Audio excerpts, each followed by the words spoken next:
ঠিক আছে, তাহলে আমরা আমাদের প্রজেক্ট তৈরি করা শুরু করতে পারি। আমি ডেস্কটপে একটি নতুন ফোল্ডার তৈরি করেছি যার মধ্যে শুধু ছবি আছে, মানে আমাদের এখানে বিভিন্ন ছবির জন্য কয়েকটি বিভিন্ন ফোল্ডার আছে। চলুন এই ফোল্ডারটি ভিএস কোডে ওপেন করি এবং আমাদের কাজের ফাইলগুলো তৈরি করি। আমাদের তিনটি ভিন্ন ফাইল দরকার। প্রথমটি হবে index.html, এরপর হবে style.css এবং তৃতীয়টি হবে script.js। তারপর index.html ফাইলটি খুলুন এবং বেসিক HTML ডকুমেন্ট তৈরি করুন। এর জন্য আমি একটি built in VS code package ব্যবহার করব যাকে আমরা অ্যামেটস বলি। আমাদের এখানে একটি এক্সক্লেমেশন মার্ক দিতে হবে এবং তারপর ট্যাব এবং এন্টার চাপতে হবে। সুতরাং আমাদের এখানে বেসিক HTML ট্যাগ আছে। প্রথমে আমি টাইটেল পরিবর্তন করব, বেলাল হোসেন ক্রিয়েটিভ ডিজাইনার। এরপর CSS এবং জাভাস্ক্রিপ্ট ফাইলগুলো লিংক করি। আমি হেড এলিমেন্টের মধ্যে লিংক ট্যাগ খুলব এবং তারপর এখানে ফাইলের পাথ নির্দিষ্ট করতে হবে। জাভাস্ক্রিপ্ট ফাইলের ক্ষেত্রে আমরা ক্লোজিং বডি ট্যাগের ঠিক আগে স্ক্রিপ্ট ট্যাগ ওপেন করব এবং তারপর সোর্স অ্যাট্রিবিউটে ফাইলের পাথ নির্দিষ্ট করতে হবে। ঠিক আছে, তাহলে তিনটি ফাইলই লিংক হয়ে গেল এবং এখন আমরা প্রজেক্টটি ব্রাউজারে রান করতে পারি। এর জন্য আমি আগেই বলেছি আমি লাইভ সার্ভার ব্যবহার করব, যার ফলে এটি আমাদের প্রজেক্টটি ব্রাউজারে লাইভ রান করতে দেবে এবং প্রতিবার পেজ রিফ্রেশ না করেই আপডেট এবং পরিবর্তন করতে দেই।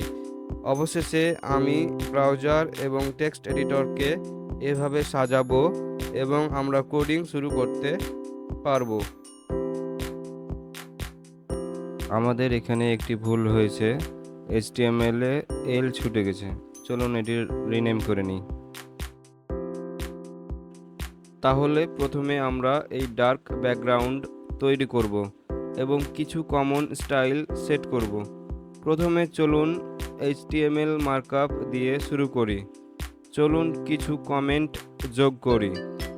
Page container and of page container এবং ওপেন ডিভ ট্যাগ এবং এটিকে ক্লাস কন্টেইনার সেট করুন যাতে এই এলিমেন্টটি ওয়েব পেজের সম্পূর্ণ কন্টেন্ট অন্তর্ভুক্ত করে।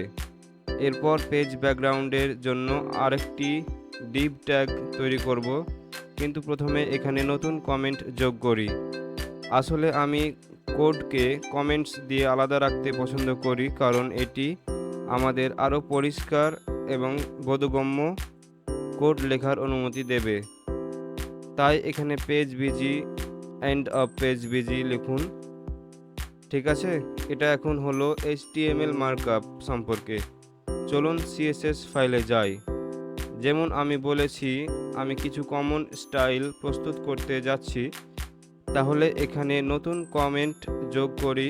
Common style, end of common style, তারপর অ্যাস্টেরিস্ক ব্যবহার করে সব এলিমেন্টকে সিলেক্ট করি।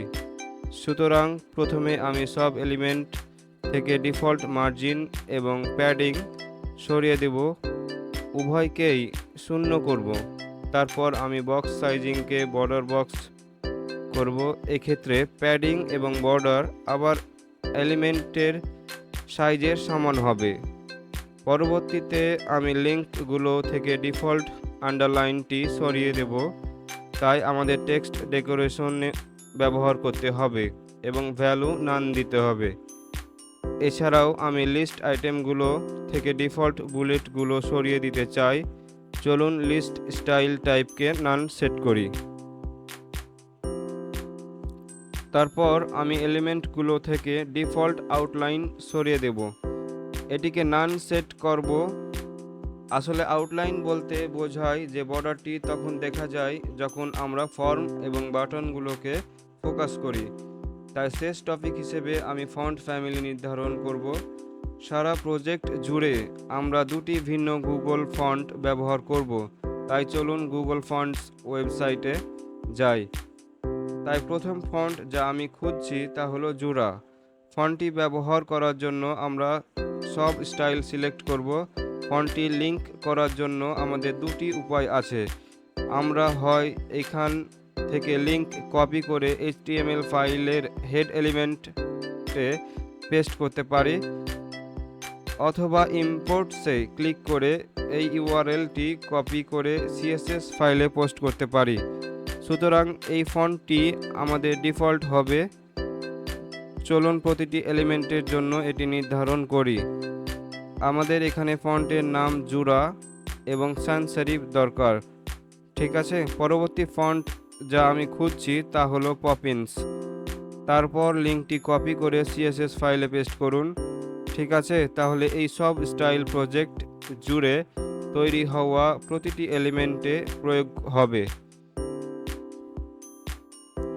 পরবর্তীতে আমি আপনাদেরকে পরিমাপের একক সম্পর্কে বলবো। পুরো প্রজেক্ট জুড়ে আমরা রেমকে পরিমাপের একক হিসাবে ব্যবহার করব। ডিফল্ট হিসাবে এক রেম সমান 16 পিক্সেল, কারণ এইচটিএমএল এলিমেন্টের ফন্ট সাইজ 16 পিক্সেলের সমান।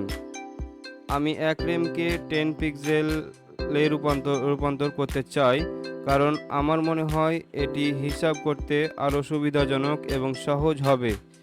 এটি করার জন্য আমাদের এইচটিএমএল এলিমেন্টের ফন্ট সাইজ কমিয়ে 62.5% করতে হবে, যাতে এক্ষেত্রে 1 রেম সমান 10 পিক্সেল হবে।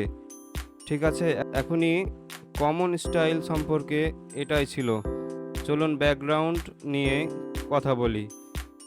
এখানে নতুন কমেন্ট যোগ করি, পেজ বিজি, এবং আমাদের প্রয়োজন end of page busy. Deep element select করি যাতে ব্যাকগ্রাউন্ড ফিক্সড হয়। যদি আমরা ফিনিশড প্রজেক্টটি দেখি এবং স্ক্রোল ডাউন করি তাহলে দেখবেন এটি ফিক্সড এবং সরে না। তাই চলুন এটিকে পজিশন ফিক্সড সেট করি। এরপর আমরা উইডথ এবং হাইট নির্ধারণ করব। উইডথকে 100% সেট করি। হাইটের ক্ষেত্রে আমরা এটিকে ভিউপোর্টের 100% করব, তাই এখানে 100 VH দরকার। ঠিক আছে, তারপর আমি ইমেজটিকে ব্যাকগ্রাউন্ড হিসেবে সেট করব। প্রথমে চলুন একটি লিনিয়ার গ্রেডিয়েন্ট ফাংশন ব্যবহার করি, কারণ আমি ইমেজটিকে একটু ডার্ক করতে চাই। এখানে একটি RGB ভ্যালু যোগ করি, যার কালার ব্ল্যাক এবং অপাসিটি 0.7। তারপর আবার একই RGB মান ব্যবহার করি, যার অপাসিটি 0.7। তারপর আমি ইমেজের পাথ নির্ধারণ করব এবং আমাদের ইউআরএল দরকার। এখানে আমাদের ইমেজের পাথ নির্দিষ্ট করতে হবে। আমাদের ইমেজ ফোল্ডার আছে এবং ব্যাকগ্রাউন্ডের জন্য ইমেজটির নাম bg.jpg। এছাড়াও পজিশনকে সেন্টার সেট করি এবং ব্যাকগ্রাউন্ড রিপিটকে নো রিপিট সেট করি।